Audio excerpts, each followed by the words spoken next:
everyone, so let's move towards our today's topic, which is disease of salivary glands.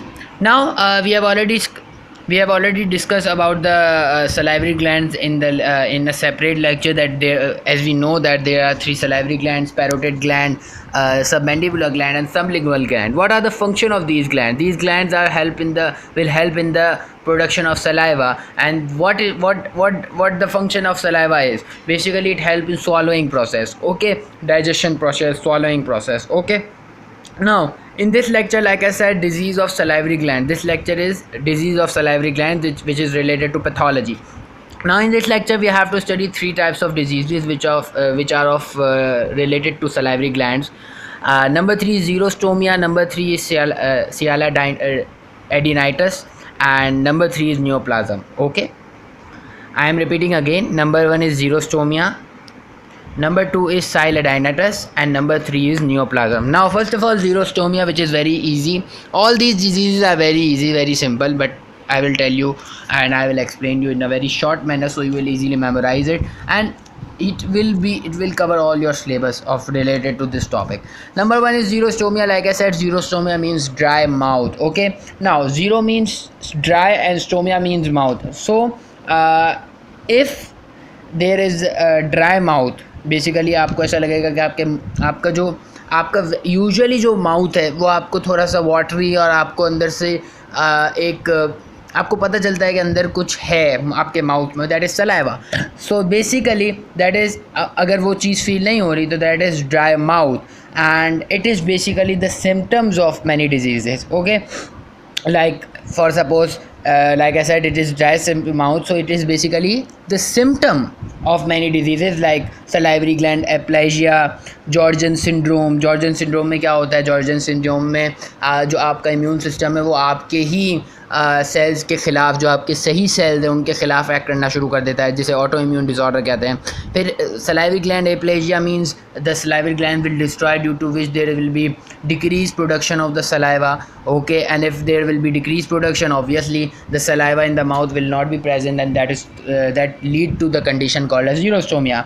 Then obviously diabetic mellitus patient, Parkinson disease, that will also include xerostomia. Now, due to xerostomia, person have very difficulty in speaking and as well as eating, because obviously saliva is not present, and like I said, saliva, the main function of saliva is which it will help in the swallowing process, so it will also affect their eating process. Okay, now the second disease is sialadenitis. Okay, now the word sil means saliva, okay, and itis mean inflammation. That means the inflammation in salivary gland is called as sialadenitis. And what are the causes? What are the causes? The basically sialadenitis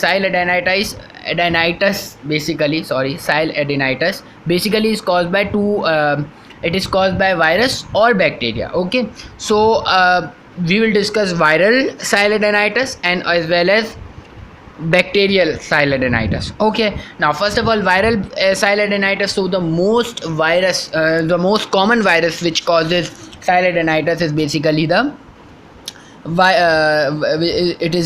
mumps. Okay, and what is sialadenitis? Basically sialadenitis, like I said, it is an inflammation in salivary gland. That means swallowing हो जाएगी, pain होगा, ठीक है, आपको दर्द होगा. जब दर्द होगा तो that means pain. So अगर वो pain हो रहा है salivary gland में, that is called as sialadenitis. और अगर वायरस की वजह से हो रहा है तो obviously viral sialadenitis. Now in viral sialadenitis there is an enlargement of all salivary glands, not just one salivary gland, all salivary gland, that is parotid, sublingual, submandibular, all salivary gland will be enlarged, and due to which that shows that it is viral sialadenitis, and usually it is caused by mumps. Now bacterial sialadenitis, like the name indicates, that it is caused by bacteria, and it is caused by the most common bacteria which causes this bacterial sialadenitis is basically Staphylococcus aureus and Streptococcus viridans. And like I said, viral sialadenitis will occur in all the salivary glands, but if I talk about bacterial sialadenitis, so it usually occurs in the submandibular gland, not sublingual and parotid gland. The most common site for the bacterial silodinitis is basically submandibular gland. Now the last thing is neoplasm. As you know that neoplasm, we have studied that neo means new and plasm means tumor. So if there is a tumor in salivary gland, which is not much common but it can be occur, so that is called as neoplasm.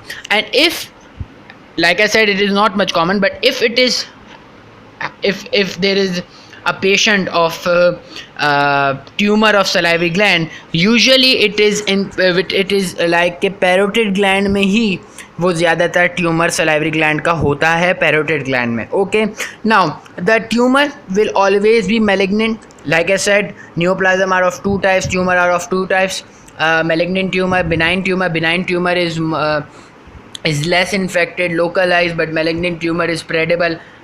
We know that, we know these types. But if I talk about salivary tumor, so it will always be malignant tumor. Why? Because there is no differentiation between benign or malignant tumor. Benign localise होता है, but benign के वक्त जब benign अगर for suppose किसी को salivary gland में benign tumour हो गया तो वो इतना इंडिकेशन नहीं होती, कोई इतना इंडिकेट नहीं कर रहा होता. लेकिन जैसे ही मैलिग्नेंट होता है तो it will affect the person very badly. So this was the whole topic regarding the disease of the salivary gland. Till then, work hard, study hard and good luck. Take care. Bye bye.